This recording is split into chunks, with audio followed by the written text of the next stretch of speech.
Bismillahirrahmanirrahim. Assalamualaikum warahmatullahi wabarakatuh. Gimana kabarnya hari ini anak-anakku semuanya yang soleh dan soleha? Alhamdulillah kita sampai di sebuah materi yang sangat luar biasa gitu ya, tentang sebuah anugerah terciptanya diri kita masing-masing ya, seorang manusia gitu ya, dengan judul materi adalah reproduksi pada manusia. Untuk persepsi pada pembelajaran kali ini, Ibu ingin bertanya dengan kalian ya mengenai yang pertama itu adalah global ya, secara keseluruhan. Bagaimana sih proses terbentuknya janin ya, atau bayi? Kemudian pertanyaan yang kedua, apa fungsi dari organ reproduksi pada pria dan wanita? Tentunya itu sangat berkaitan ya dengan materi pembelajaran kita, yaitu sistem reproduksi pada manusia. Salah satu cara kita mengetahui, memahami tentang anugerah bahwa diri kita adalah pilihan. Nah, berikut ini Ibu akan perlihatkan sepintas ya tentang organ reproduksi. Dan apa fungsi organ reproduksi pada pria dan wanita? Nah, ternyata sistem reproduksi pria itu berfungsi untuk menghasilkan sel kelamin jantan yang disebut dengan sperma. Dan untuk pada wanita itu juga menghasilkan sel kelamin betina, yaitu ovum.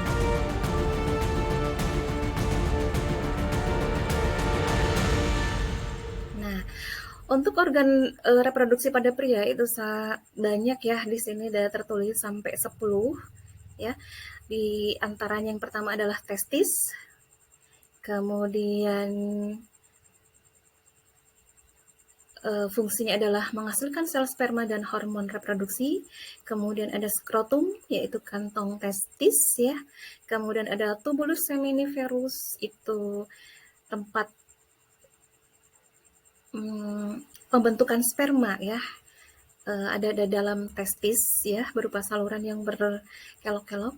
Kemudian ada sel interstisial, ada sel Sertoli, kemudian ada penis ya sebagai alat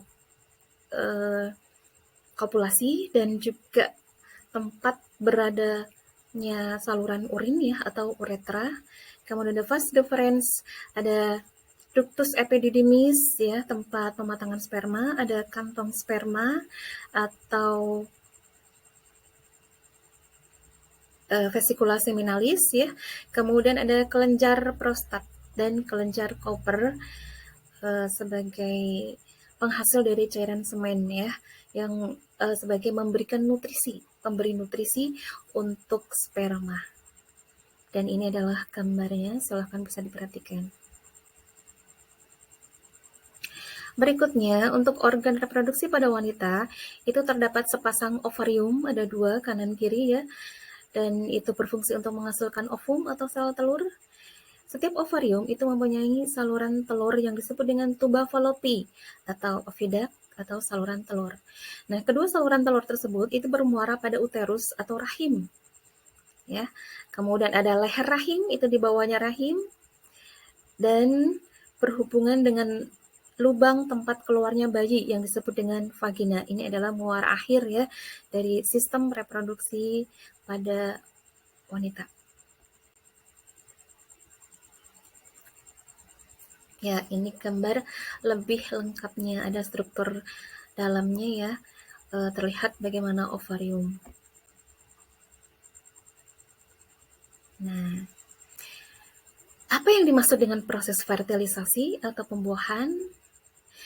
Dalam perjalanannya ke uterus, jika ovum bertemu dengan sperma di tuba fallopi atau saluran telur, maka ovum akan dibuahi oleh sperma. Ya, itu ketika sperma masuk ke dalam vagina, kemudian sampailah ke ovum, gitu ya, sehingga fertilisasi terjadi. Nah, akhirnya fertilisasi itu sendiri adalah proses peleburan inti sel sperma dan inti sel ovum. Nah, bagaimana perkembangan zigot menjadi embrio gitu ya. Hasil pembuahan ovum oleh sperma disebut dengan zigot. Zigot itu sendiri terus bergerak dari saluran telur menuju uterus. Selama pergerakan menuju uterus, zigot membelah terus-menerus secara mitosis, membentuk kumpulan sel yang disebut dengan embrio.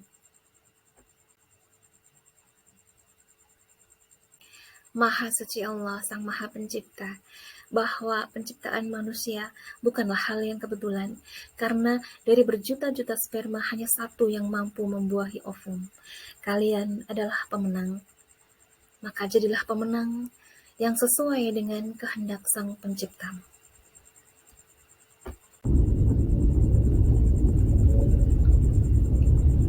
Mari kita mengenal beragam penyakit menular seks. Ya, ada yang pertama adalah AIDS, ya.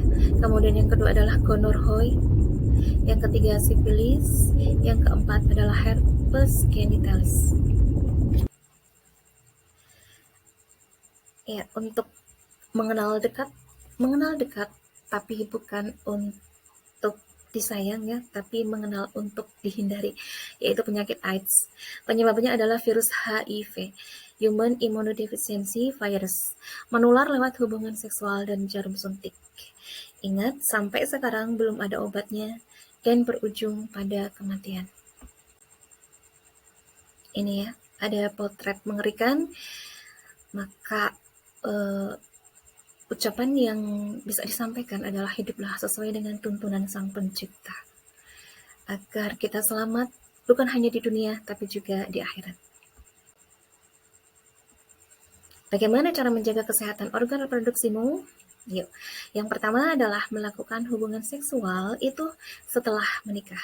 Yang kedua, setialah terhadap pasangan sah kalian.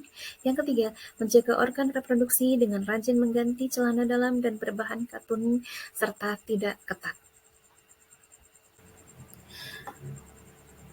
Assalamualaikum anak-anakku yang soleh dan soleha. Silahkan disaksikan. Kita tadi sudah membahas tentang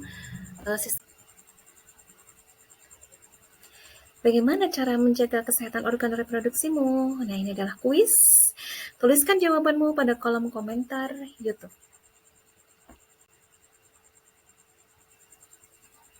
Ya, tetap semangat berbuat baik dimanapun dan kepada siapapun tanpa mengharapkan balasan. Terima kasih atas perhatiannya. Mohon maaf atas segala kekurangan. Wassalamualaikum warahmatullahi wabarakatuh.